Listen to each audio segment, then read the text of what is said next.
नमस्कार साथियों, स्वागत है आप सबका आपके YouTube चैनल पर। जैसा कि आप जानते हैं कि इस चैनल के माध्यम से आपको उच्च माध्यमिक स्तर के जो गणित विषय की टॉपिक्स हैं वो करवाए जाएंगे। हमने पहला टॉपिक जो चूज़ किया है वो है अलजेब्रा का मैट्रिक्स एंड डिटरमिनेंट। आज इस टॉपिक की जीरो क्लास बेसिक क्लास है जिसमें हम मैट्रिक्स का परिचय करेंगे। वैसे आपको टेलीग्राम लिंक पर जो पीडीएफ अवेलेबल करवाई गई है, उम्मीद है कि आपने उसकी स्टडी कर ली होगी। आप जानते हैं कि उसके अंदर हम क्या क्या टॉपिक डिस्कस करेंगे, वो थोड़ा सा आपको बता दें। हम पढ़ने जा रहे हैं इसके अंदर मैट्रिक्स क्या है, मैट्रिक्स की कोटि, मैट्रिक्स का ऑर्डर क्या होता है। उसके बाद हम पढ़ेंगे मैट्रिक्स के प्रकार, मैट्रिक्स सामान्यतः कितने प्रकार की होती है उसका अध्ययन किया जाएगा।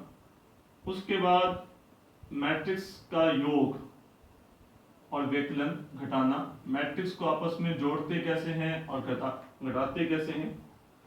उसके बाद हम पढ़ेंगे मैट्रिक्स का अदिश गुणा, स्केलर मल्टीप्लिकेशन, मैट्रिक्स का स्केलर मल्टीप्लिकेशन। फिर नेक्स्ट टॉपिक है हमारा मैट्रिक्स गुणन, मैट्रिक्स का मैट्रिक्स के साथ गुणन, मैट्रिक्स गुणनफल। उसके बाद हम पढ़ते हैं परिवर्त मैट्रिक्स, ट्रांसपोज, परिवर्त मैट्रिक्स, मैट्रिक्स का ट्रांसपोज और उसकी प्रॉपर्टीज। उसके बाद हम डिस्कस करते हैं सममित मैट्रिक्स और विषम सममित मैट्रिक्स, सिमेट्रिक मैट्रिक्स और स्क्यू सिमेट्रिक मैट्रिक्स, विषम सममित मैट्रिक्स। ये मैट्रिक्स के बारे में। फिर हम डिस्कस करेंगे सारणिक के बारे में, सारणिक डिटर्मिनेंट किसे कहते हैं, सारणी का मान कैसे ज्ञात करते हैं, 2 गुना 2 और 3 गुना 3 की सारणी का मान ज्ञात करना। फिर हम पढ़ेंगे उप सारणिक और सहखंड, माइनर और कोफैक्टर। फिर हम पढ़ेंगे सारणिक के गुणधर्म, सारणिक की क्या क्या प्रॉपर्टीज होती हैं उसको पढ़ा जाएगा। उसके बाद पढ़ेंगे दो सारणिकों का गुणनफल, सारणिकों का गुणनफल। इसके बाद हम पढ़ेंगे सारणिक का अवकलन, सारणिक का अवकलन कैसे करते हैं, सारणिक का अवकलन।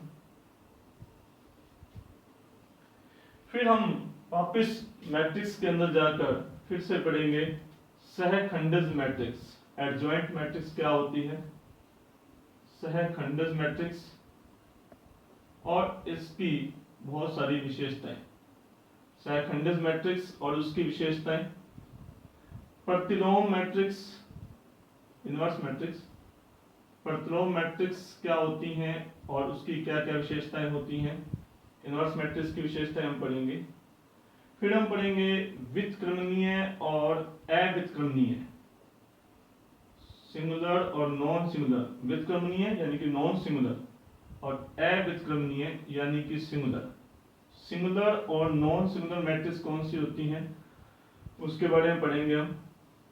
फिर नेक्स्ट टॉपिक हम पढ़ेंगे ऑर्थोगोनल मैट्रिक्स, आइडेम्पोटेंट मैट्रिक्स, वर्गसम, इनवॉल्यूटरी मैट्रिक्स, अंतर्वलीय मैट्रिक्स और निलपोटेंट मैट्रिक्स यानी कि शून्य अभावी मैट्रिक्स क्या होती है, इन सब के बारे में पढ़ेंगे। लास्ट में हम पढ़ेंगे एक मैट्रिक्स का रैंक क्या होता है, रैंक ऑफ ए मैट्रिक्स।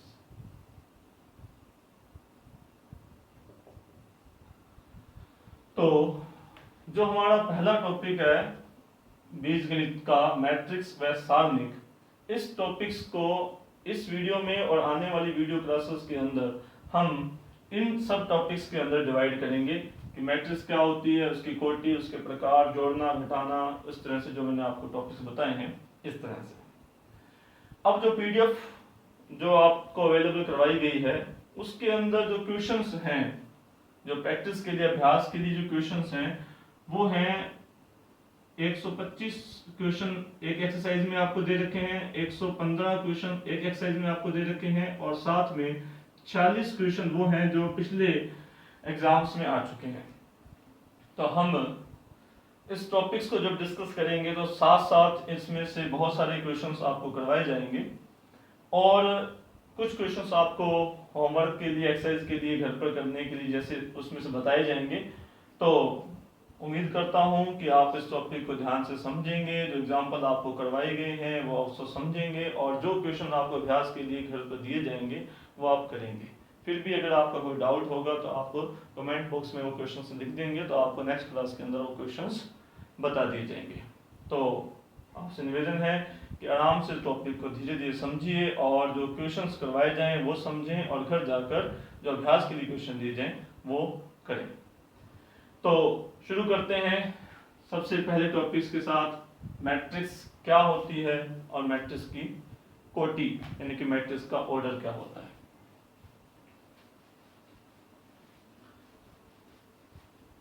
हाँ जी, तो हमारा पहला टॉपिक बेसिक से हम शुरू कर रहे हैं, मैट्रिक्स किसे कहते हैं।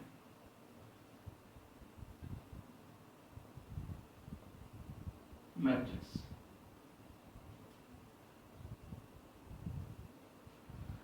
मैट्रिक्स संख्याओं को या फलनों को एक निश्चित क्रम में व्यवस्थित करने का एक तरीका है, जिसे हम आयताकार बॉक्स के अंदर एक निश्चित क्रम में उसको व्यवस्थित करते हैं। उदाहरण के लिए जैसे मैंने एक मैट्रिक्स लिखी 0 -1 3 4 2 8, इसमें मैंने कुछ वास्तविक संख्याओं को एक आयताकार बॉक्स के अंदर व्यवस्थित कर रखा है। ये एक मैट्रिक्स है। मैट्रिक्स को हम अंग्रेजी वर्णमाला के बड़े अक्षर से सामान्यतः व्यक्त करते हैं। ये मैट्रिक्स के अवयव हैं, एलिमेंट्स हैं। इसे हम मैट्रिक्स की पंक्ति कहते हैं, हॉरिजॉन्टल, इसमें 2 पंक्तियां हैं। इसे हम मैट्रिक्स का स्तंभ कहते हैं, कॉलम कहते हैं। ये मैट्रिक्स की पंक्ति है, पहली पंक्ति, ये दूसरी पंक्ति R1 R2। ये मैट्रिक्स का स्तंभ है और इसमें 3 स्तंभ हैं। ये पहला स्तंभ है C1, ये दूसरा स्तंभ C2 और C3, column first, column second और कॉलम थर्ड। और इसे कहा जाता है मैट्रिक्स के अवयव। ये मैट्रिक्स के अवयव हैं और कुल मिलाकर इस मैट्रिक्स के अंदर 6 अवयव हैं। जो पहला अवयव है इसे रिप्रेजेंट किया जाता है 1 1। जो पहला इंडेक्स है वो पंक्ति को रिप्रेजेंट करता है, दूसरा इंडेक्स जो है वो कॉलम को रिप्रेजेंट करता है। ये दूसरा एलिमेंट है तो 1 2 यानी कि पहली पंक्ति दूसरा कॉलम, 1 3 यानी कि पहली पंक्ति तीसरा कॉलम, इसी प्रकार से 2 1 दूसरी पंक्ति पहला कॉलम, दूसरी पंक्ति दूसरा कॉलम और दूसरी पंक्ति तीसरा कॉलम, इस प्रकार से। और जितनी इसमें पंक्तियां हैं और जितने इसमें कॉलम हैं, स्तंभ हैं, उसका जो लिखने का तरीका है, पहले पंक्तियों की संख्या गुना कॉलम की संख्या, इसे कहते हैं मैट्रिक्स की कोटि, मैट्रिक्स का ऑर्डर। कोटि मैट्रिक्स का ऑर्डर। तो मैट्रिक्स के अंदर जो अवयव होते हैं उसे इस प्रकार से लिखा जाता है 1 1 1 2 1 3 2 1 2 2 2 3। और मैट्रिक्स का जो ऑर्डर होता है उसको यूं लिखा जाता है, पहले पंक्तियों की संख्या गुना बाद में स्तंभ की संख्या। इनका गुना करने पर जो संख्या आएगी वो मैट्रिक्स के अंदर कुल अवयवों की संख्या आ जाएगी। इस चीज का इस्तेमाल करते हुए हम मैट्रिक्स को शॉर्ट फॉर्म में इस प्रकार से लिख सकते हैं, मैट्रिक्स ए इक्वल टू ए आई जे और m इंटू n।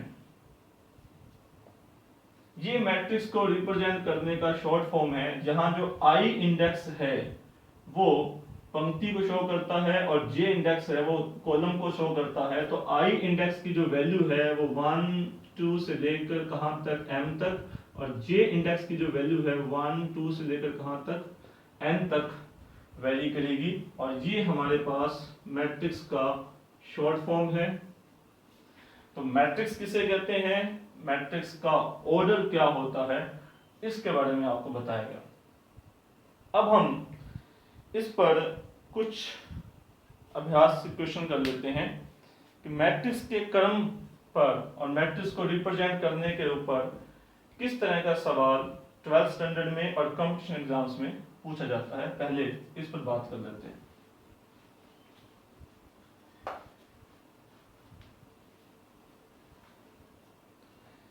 एक सवाल सामान्यतः पूछा जाता है मैट्रिक्स के ऊपर, जो +2 की बुक में भी है, कि यदि एक मैट्रिक्स के अंदर कुल 6 अवयव हैं,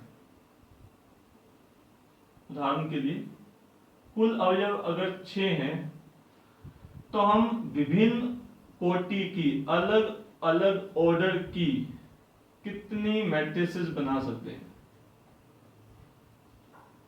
जिनकी कोटि अलग अलग हो। विभिन्न कोटि की कितनी मैट्रिसेस बनाई जा सकती हैं। तो क्योंकि हमारे पास कुल 6 अवयव हैं, तो हम एक ऐसी मैट्रिक्स बना सकते हैं जिसमें 6 पंक्तियां हों और 1 स्तंभ हो। हम ऐसी मैट्रिक्स बना सकते हैं जिसमें 1 पंक्ति हो और 6 स्तंभ हो। हम ऐसी मैट्रिक्स बना सकते हैं जिसमें 2 पंक्ति और 3 स्तंभ हो, या फिर 3 पंक्ति और 2 स्तंभ हो। तो इस प्रकार से हम कुल मिलाकर 4 मैट्रिसेस बना सकते हैं उन 6 अवयवों की सहायता से विभिन्न कोटि की। ध्यान रखें, इसमें हमने अभी अवयवों की अरेंजमेंट को कंसीडर नहीं किया है, परम्यूटेशन कॉम्बिनेशन का यूज अभी नहीं किया है, वो क्वेश्चन भी हम करेंगे। इसी प्रकार से मान लीजिए आपसे सवाल पूछा जाता है कि अगर किसी मैट्रिसेस के अंदर कुल अवयव जो हैं वो 24 हैं, तो हम विभिन्न कोटि की यानी कि अलग अलग कोटि की कितनी मैट्रिसेस बना सकते हैं, अलग अलग कोटि की कितनी मैट्रिसेस बनेंगी।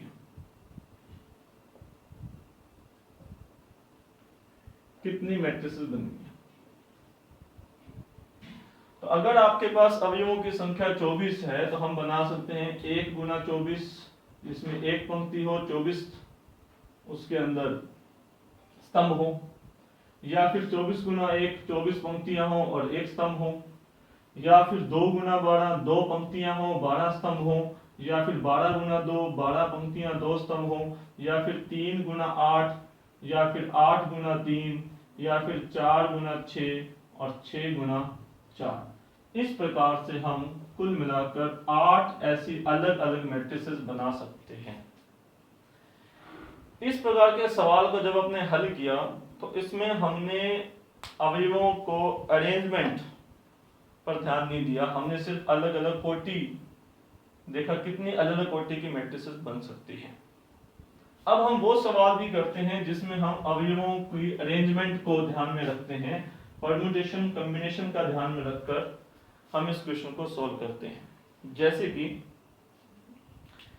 आपके पास जो पीडीएफ अवेलेबल करवाई गई है, उसमें जो अभ्यास प्रश्नमाला है उसके पृष्ठ संख्या 9 पर क्वेश्चन है 7वां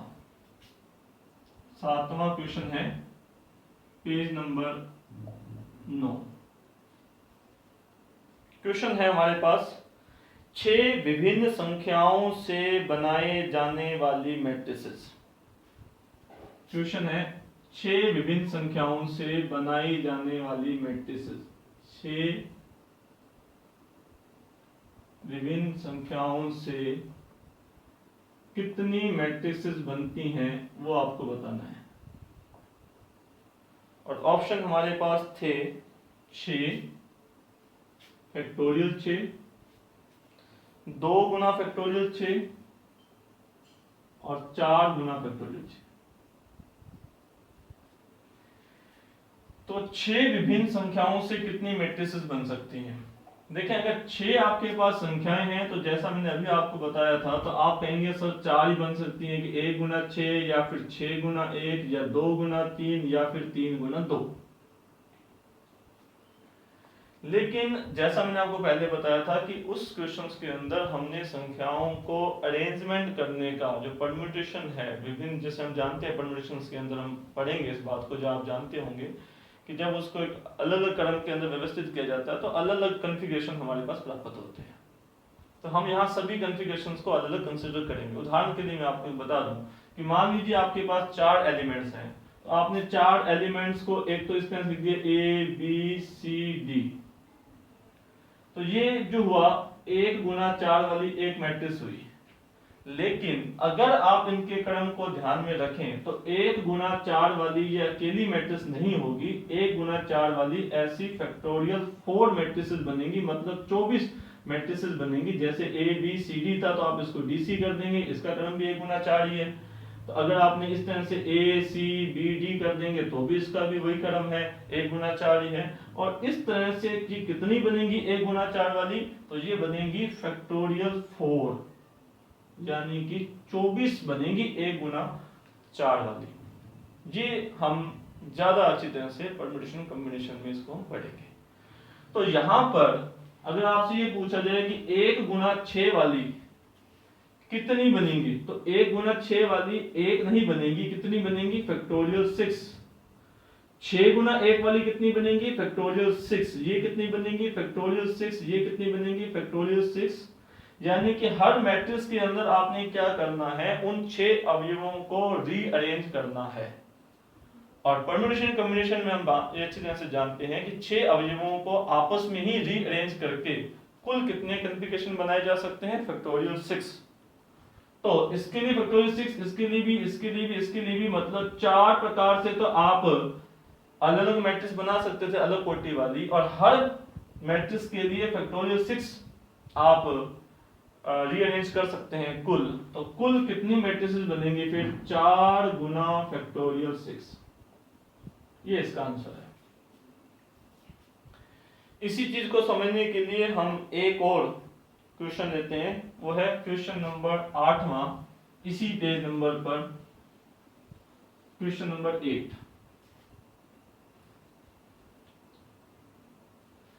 क्वेश्चन है हमारे पास पेज नंबर 9 पर, 4 विभिन्न संख्याओं से एक या अधिक लेकर कुल कितनी मैट्रिसेस बनाई जा सकती है? क्वेश्चन है 4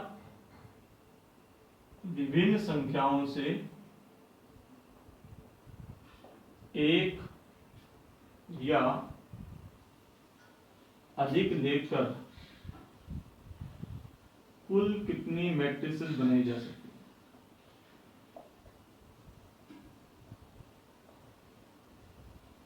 और हमारे पास ऑप्शन है 76, 124, 148, none of these। ये 4 ऑप्शन पाठ है पेज नंबर 9 पर कि 4 विभिन्न संख्याओं में से एक या अधिक लेकर कुल कितनी मैट्रिसेस बनाई जा सकती है। तो इस क्वेश्चन, पिछली क्वेश्चन में तो 6 के 6 अवयव दिए थे, इस क्वेश्चन में आपसे एक भी ले सकते हैं, 2 भी, 3 भी या 4 भी। तो अब देखते हैं किस तरीके से क्वेश्चन हल करेंगे। मान लीजिए आपने 4 में से एक अवयव लिया, 4 में से अगर आप एक अवयव लेते हैं तो क्योंकि कुल अवयव एक है तो एक क्रम की जो मैट्रिसेस होती है वो आपके पास एक ही ऑप्शन है, 1 गुना 1। तो मैट्रिसेस कितनी बन सकती हैं? एक ही बन सकती है। लेकिन क्योंकि 4 अवयव हैं, 4 में से एक अवयव लेना है, तो कुल अवयव कितने प्रकार से चयन किए जा सकते हैं? 4C1 यानी कि 4। इसका मतलब ये है कि आपके पास कुल मैट्रिसेस कितनी बनेंगी? 1 गुना 4 यानी कि 4 मैट्रिसेस बन सकती हैं। और इसको हम समझ सकते हैं कि मान लो वो 4 अवयव ABCD हैं, तो आपके पास 4 मैट्रिसेस बनेंगी, या तो A या B या C और या फिर D। तो 4 में से एक अवयव लेकर बनने वाली कुल मैट्रिसेस की संख्या होगी 4। अब हम बात करते हैं कि अगर मान लो मैंने 4 में से 2 अवयव लिए, 4 में से 2 अवयव लिए। अगर आप 4 में से 2 अवयव लेते हैं तो सबसे पहले ये देखें कि अगर आपके पास 2 अवयव हैं तो उन 2 अवयवों को चयन करने के कुल तरीके कितने होंगे। तो 4 में से 2 4c2 यानी कि 4c2 की वैल्यू n गुना n-1/2 यानी कि 6 तरीके होंगे। कौन कौन से 6 तरीके होंगे। हो सकता है आपने A और B लिया हो सकता है A और C लिया हो सकता है A और D लिया हो सकता है B और C लिया हो सकता है B और D लिया हो सकता है C और D लिया हो। 6 तरीकों से आप उसको चयन कर सकते हैं। अब जब आपने इनको 6 तरीकों से चयन किया तो मैट्रिसेस कौन कौन सी बन सकती हैं। मैट्रिसेस आपके पास अवयव 2 हैं तो आपके पास या तो बन सकती है 1 गुना 2 या फिर 2 गुना 1, यानी कि मैट्रिसेस कितनी बन सकती हैं, 2 बन सकती हैं। लेकिन खास बात यह है कि जब आप 1 गुना 2 की मैट्रिक्स बनाएंगे तो A और B बना सकते हैं, लेकिन B और A भी बना सकते हैं। A और C बना सकते हैं तो C और A भी बना सकते हैं, B और C बना सकते हैं तो C और B भी बना सकते हैं। यानी कि उन 2 अवयवों को जब आप आपस में उनका क्रम चयन करेंगे तो भी आपके पास फैक्टोरियल 2 यानी कि 2 तरीके और आएंगे। तो कुल मैट्रिसेस कितनी बनेंगी, वो बनेंगी 6, यानी कि इसको मैं यूं लिखूं 4c2। ये किसको रिप्रेजेंट करता है, 4 में से 2 अवयव का इनटू 2।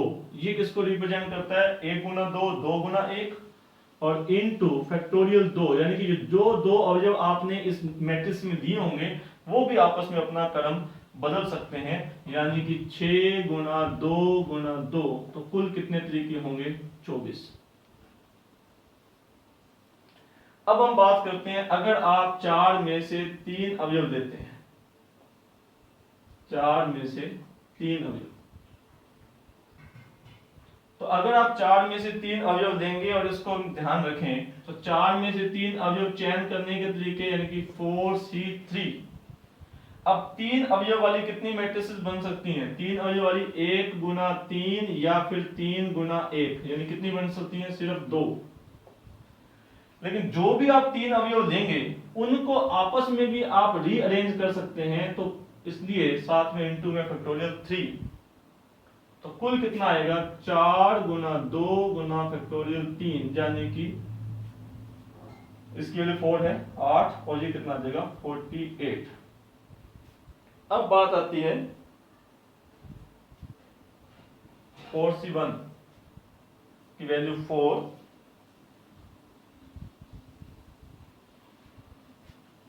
चार में से 3 का चयन किया, 4c3 की वैल्यू 4 आ जाएगी, इसकी वैल्यू 6 आ जाएगी, इसकी वैल्यू 2 आ जाएगी।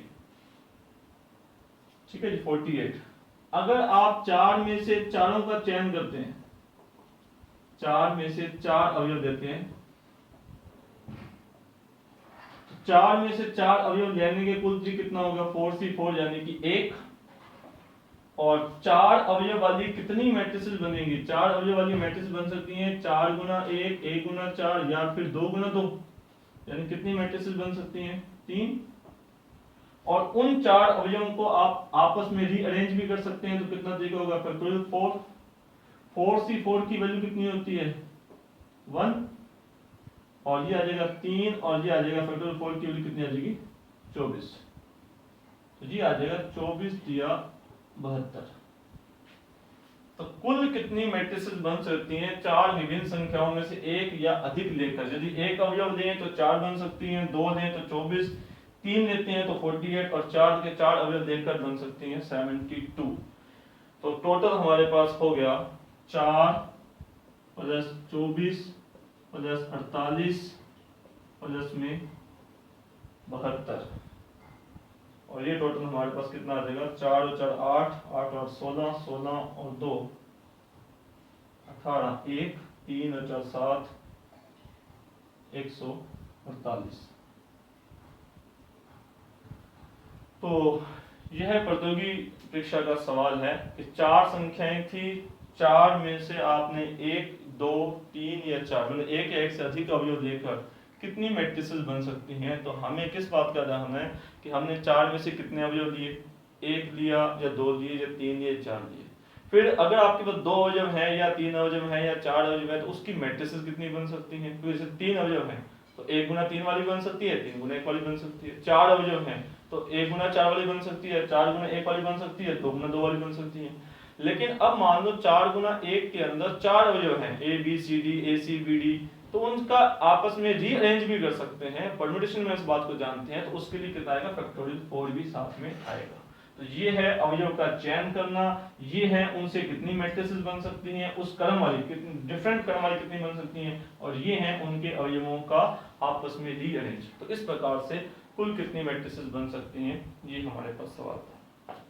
तो अभी तक हम पढ़ रहे हैं मैट्रिक्स की कोटि क्या होती है, और उस पर हमने आपको ये 2 सवाल डिस्कस किए।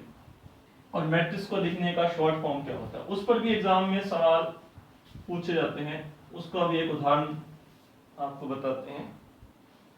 हमने मैट्रिक्स को शॉर्ट फॉर्म में लिखा था A = Aij और m × n।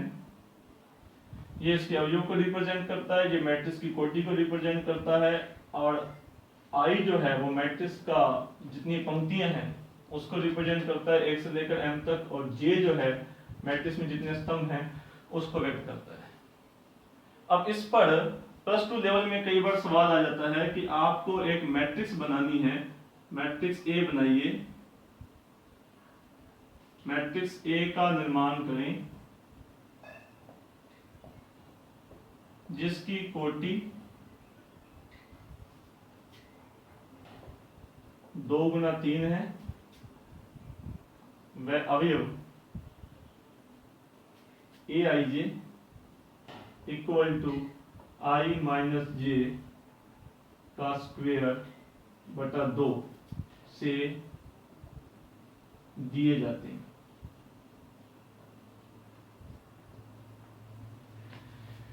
इस प्रकार का सवाल भी जो हमने अभी तक पढ़ा उसको पूछा जा सकता है कि आपको एक 2 गुना 3 की मैट्रिक्स बनानी है जिसके अवयव जो हैं वो इस प्रकार से दिए जाते हैं।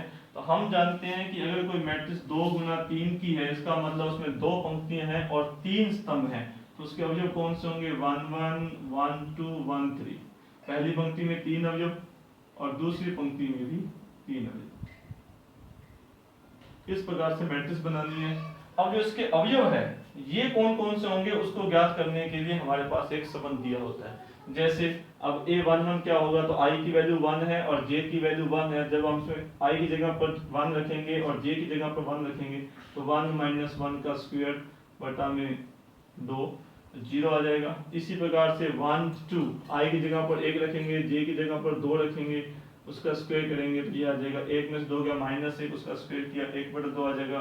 इसी प्रकार से 1 3 I की जगह पर 1 रखेंगे, J की जगह पर 3 रखेंगे तो 1 - 3, 1 में से 3 गया -2, लेकिन उसका स्क्वायर किया तो 4 आ जाएगा, 4 में 2 का भाग दिया तो 2 आ जाएगा। इसी प्रकार से A21 तो I की जगह पर 2 रखेंगे, J की जगह पर 1 रखेंगे तो 2 में से 1 या 1, उसका स्क्वायर तो 1/2 आ जाएगा।